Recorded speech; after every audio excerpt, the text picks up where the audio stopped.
Hello बच्चों, कैसे हैं आप। आशा करती हूँ आप सभी बहुत अच्छे होंगे। सो बच्चों, आज आपकी हिंदी की क्लास 3 का चैप्टर नंबर 17 शुरू करते हैं। यह आपकी बुक का लास्ट चैप्टर है। तो बच्चों चलिए चैप्टर को शुरू करते हैं। चिंटू की नादानी, ये एक बहुत प्यारी सी कविता है। चिंटू की नादानी यानी छोटे बच्चे की तो बहुत सारी नादानियाँ होती हैं, आप सब भी नादानी करते होंगे। तो चलिए पाठ को शुरू करते हैं बच्चों। चिंटू बड़ा नटखट था। चिंटू जो था वो बहुत शरारती था। दोपहर के समय माँ उसे बाहर खेलने को मना करती थी तो वह उदास हो जाता था। गर्मी में ही स्कूल की छुट्टियां क्यों होती हैं माँ, चिंटू ने मर चलते हुए पूछा। यह सुनते ही उसकी माँ की हंसी छूट जाती कि गर्मी में ही छुट्टी क्यों होती है। इस बार चिंटू माँ के साथ नानी के घर आया था। माँ सारे सामान के साथ उसकी किताबें और ड्राइंग का सामान रखना नहीं भूली थी, यानी उसे ड्राइंग करना पसंद था। चिंटू को अपनी नानी से बहुत प्यार था। उसे अपनी नानी किसी परी से कम नहीं लगती थी। अपनी नानी से कहानी सुनते सुनते वह कब सो जाता उसे पता ही नहीं चलता था। टीवी देखते और मस्ती करते हुए छुट्टियां बीतने लगी। यह सुबह से शाम तक बस कार्टून ही देखता रहता। माँ और नानी दोपहर के समय सो जाती थी। चिंटू का भी मन हुआ कि वह सो जाए, लेकिन कैसे। इसी उधेड़ बुन में यह कमरे में चक्कर काट रहा था। अचानक वह उठा और धीरे से दरवाजा खोलकर बाहर आ गया। बराबर के घर में ही कुछ बच्चे खिड़की से झांक रहे थे, पर गर्मी के कारण बाहर नहीं आ रहे थे। बाहर आओ, इसने इशारे से कहा। बच्चे पहले तो झिझके, फिर चिंटू के बार बार कहने पर छिपा छिपा कर बाहर आ गए। सभी बच्चे बहुत खुश थे। चिंटू सहित चारों बच्चों ने गेंद खेलनी शुरू की। तेज धूप के कारण सारे बच्चे पसीने से लथपथ हो गए।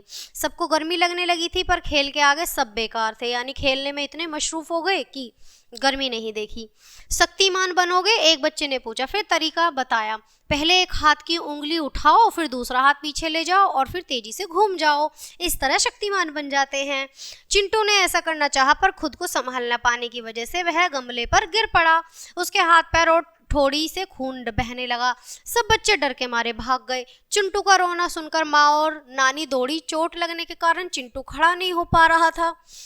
उसे माँ से डर लगने लगा, किंतु नानी ने उसे गोद में उठाया और घर के अंदर लाकर बिस्तर पर लिटा दिया। फिर दवा लगाई।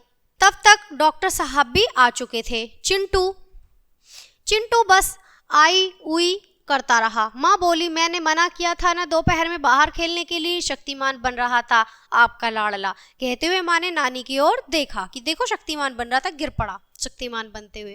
टीवी पर जो कार्यक्रम आता है वे बच्चों के मनोरंजन के लिए होते हैं, सच नहीं होते। उनकी नकल आदि यदि हम करेंगे तो हमारी एक ही हड्डी यही सलामत नहीं बचेगी। चिंटू, नानी ने उसे पुचकारते हुए कहा।